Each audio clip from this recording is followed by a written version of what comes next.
마두로를 벤치마킹한 이재명, 그 끝이 가깝습니다.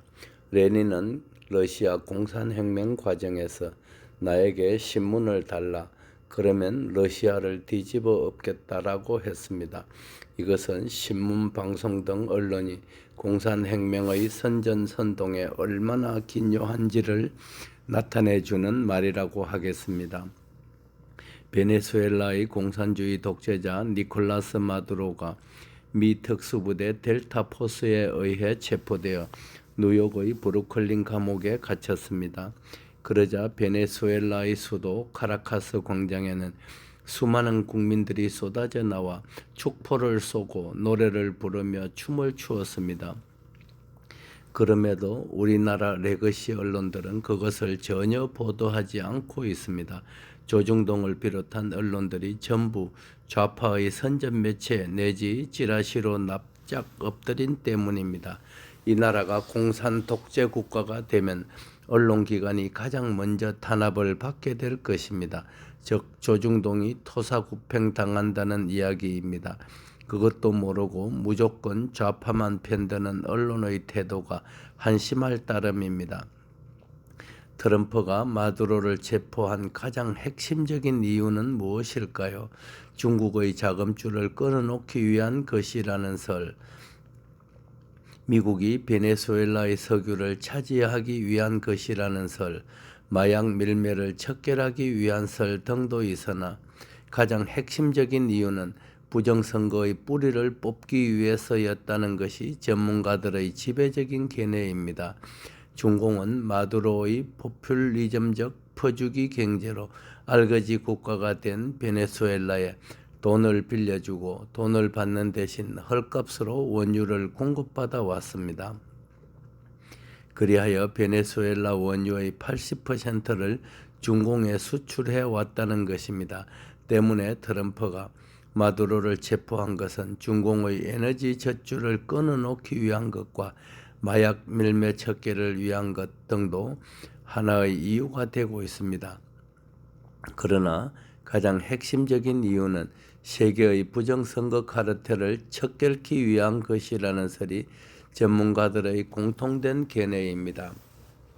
트럼프는 미국의 2020년 대선에 베네수엘라의 부정선거 카르텔이 개입한 것으로 확신하고 있습니다. 부정선거 투개표기를 제작한 회사인 스마트매틱이 베네수엘라에 있습니다. 중공은 위 스마트매틱을 이용 중남미 여러 나라를 친중 반미 국가로 만드는 데 성공했습니다. 그리하여 트럼프는 그 부정선거 투개표기인 스마트매틱 시스템과 그 나라 선관위의 서버를 조사하여 부정선거의 증거를 확보하고 친중 반미 국가를 척결하기 위해 그 원흉인 베네수엘라의 마두로를 체포, 구금했다는 것입니다. 여기에서 마두로 다음의 타겟은 누구겠습니까?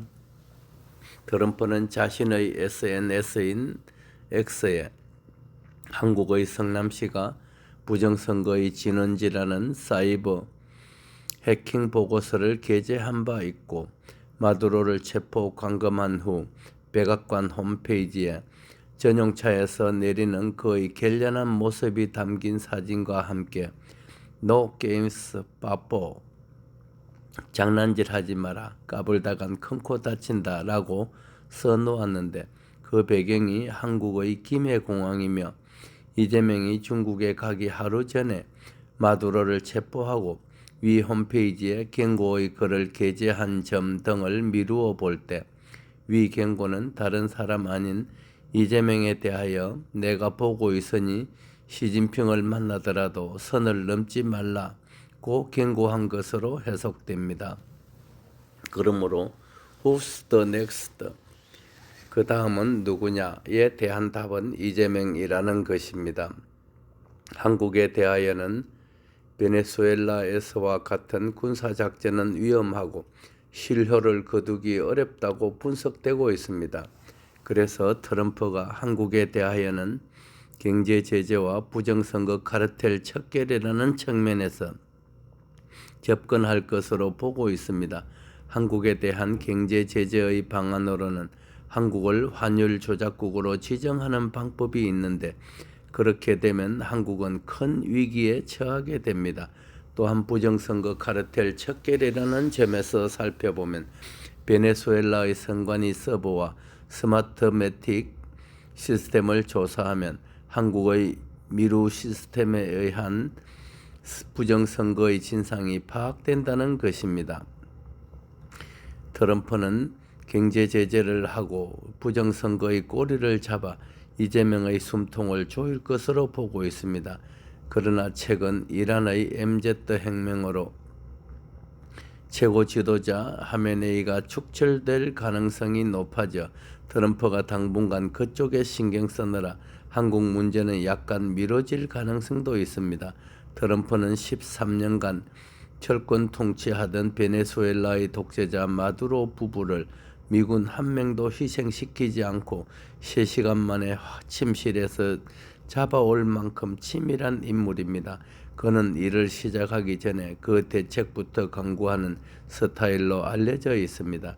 그리하여 그는 한국의 부정선거 문제에 대해서도 이미 그 단서를 확보해 놓고 있다는 것입니다. 2024년 8월의 베네수엘라 대선에서 베네수엘라 선관위는 마두로의 당선을 공표했으나 야권에서는 자신들의 집계 결과 야당 후보 에드문드 곤잘레스가 압도적인 표차로 당선되었다고 주장하고 있습니다. 즉 야권에서는 마두로가 313만 표 득표에 불과한 데 비해 에드문드 곤잘레스는 689만 표를 얻어 더블 스코어인 376만 표 차로 당선되었다는 것입니다. 그들은 당시 투표소별 투표율도 공개치 않았고 개표 결과도 전송되지 않거나 누락된 곳도 많았다고 합니다. 선관위원인 후안 카를로스 벨티노는 마두로가 과반을 득표했다는 증거를 보지 못했다. 부끄럽다고 한 바 있습니다. 베네수엘라에서는 20명이었던 대법관을 32명으로 늘리고 정원된 대법관들은 친마두로 인사로 채웠습니다. 그리고 국회의 동의를 받는 대신 마두로가 지명한 임시위원회의 동의를 얻어 대법관들을 임명했습니다. 이렇게 해서 마두로는 사법부를 불법으로 장악했습니다. 그런데도 대법원에서는 그것이 합법적이라고 선언하는 등 스스로 마두로의 발 아래로 기어들어갔습니다. 국무총리 김민석의 형 김민웅은 베네수엘라의 사법개혁은 우리 사법개혁의 좋은 모델이라고 했습니다. 이재명이 14명인 우리의 대법관을 26명으로 늘리려는 것, 내란 특별재판부를 설치하는 것 등은 전부 망한 사회주의 국가 베네수엘라를 벤치마킹한 것입니다. 마두로가 감옥 간 마당에 이재명은 아직도 마두로의 행적을 따라가려 하는지 묻고 싶습니다. 우리는 트럼프가 이재명을 제거해 주기만을 기다릴 것이 아니라 우리 스스로 독재자를 축출하기 위해 가열차게 투쟁해 나가야 합니다. 그럴 때 진정으로 우리가 바라는 자유 대한민국을 되찾을 수 있습니다. 사랑하는 대한민국 국민 여러분, 이제 기회가 왔습니다. 한금손은 조국과 민족을 위하는 길이라면 언제나 맨 앞에서 싸울 각오를 다집니다. 부디 평안하소서. 고맙고 또 감사합니다. 끝. 달대열의 세상만사. 구독과 좋아요를 눌러주시면 황금손은 큰 힘을 얻습니다.